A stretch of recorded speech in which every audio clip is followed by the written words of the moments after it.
नमस्कार, मी लतिका। आज मी तुम्हाला सोयाबीनची लपथबी भाजी बनवून दाखवणार आहे। त्यासाठी बघा 2 वाट्या सोयाबीन भिजत घातलेले, म्हणजे 150 ते 200 ग्रॅम असतील आणि थंड पाण्यात भिजत घातलेले, साध्या पाण्यामध्ये। तर बघा मस्त असे भिजलेले आहेत आणि स्वच्छ धुवून घेतात आम्ही ह्याला। स्वच्छ धुवून घेतलेत बघा। आता हे पिळून घेऊया आपण। पाणी ठेवले बघा गरम करायला आणि पाणी चांगलं गरम झालेलं आहे। तर आपण सोयाबीन जी पिळून घेतो ना, पाणी त्यात नाही राहिलं पाहिजे आणि ते कढईमध्ये टाकायचे। सोयाबीन बघा मी सगळे टाकून घेतलेले आहेत। ह्याला आता 5 मिनिटं आपण फक्त उकळून देऊया चांगलं।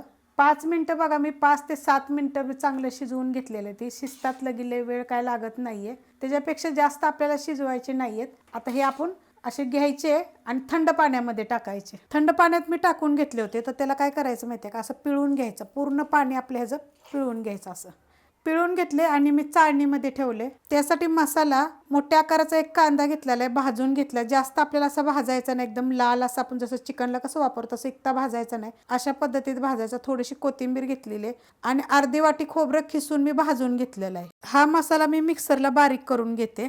ह्याच्यामध्ये तुम्ही लसूण आलं टाकून जरी बारीक केलं तरी चालेल। मी त्याची पेस्ट करून ठेवलेली आहे, मिक्सरला बारीक करून घेतलंय। तेल गरम करायला ठेवले आणि तेल बघा चांगलं गरम झालेलं आहे। अर्धा चमचा मोहरी, छोट्या आकाराचा चमचा, मी हाताने टाकते पण तुम्ही छोट्या आकाराचा चमचा अर्धा टाका। अर्धा चमचा जिरे, 2 चिमूट हिंग पावडर, कढीपत्ता आणि एक मोठ्या आकाराचा कांदा। असा बघा जास्त बारीक नाही कापला, थोडा मोठा मोठाच कापून घेतलाय। हा कांदा आपण चांगला भाजून घेऊया।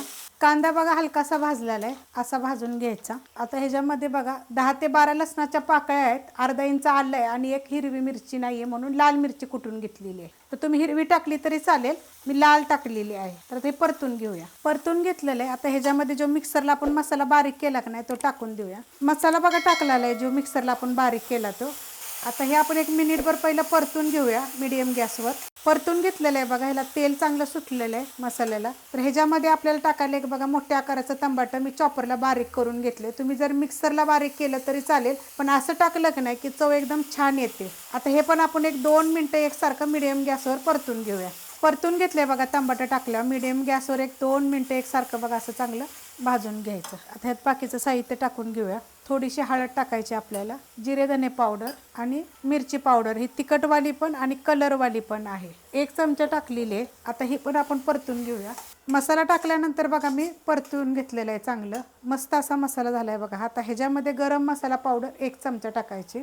गरम मसाल्याच्या रेसिपी पुष्कळ आहे ते माझ्या चॅनलवर, परत वाटण बी रेसिपी टाकलेले आहे ते तुम्हाला कोणी चिकनला, व्हेज नॉनव्हेजसाठी वाटण मसाले खूप आहेत एकदम।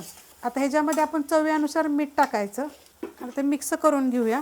गरम मसाला पावडर टाकल्यावर बघा मिक्स केलेलं आहे। आता ह्याच्यामध्ये आपण हे सोयाबीन टाकूया, पिळून घेतल्यात, पूर्ण पाणी ह्याचं काढून घ्यायचं।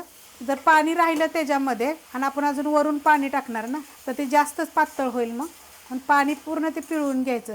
आता हे परतून घेऊया पहिलं आपण, ह्याला चांगलं मिक्स करून घेतलंय। आता ज्या मिक्सरच्या भांड्यामध्ये आपण जे मसाला केला होता त्यात मी थोडंसं पाणी टाकून घेतलेलं आहे, कारण आपल्याला ही लपथब करायचे। अजून थोडं पाणी, आणि जे पाणी जे टाकलं होतं ते मी कोमट पाणी टाकलं होतं, एवढं पाणी टाकले बघा ह्याच्यामध्ये।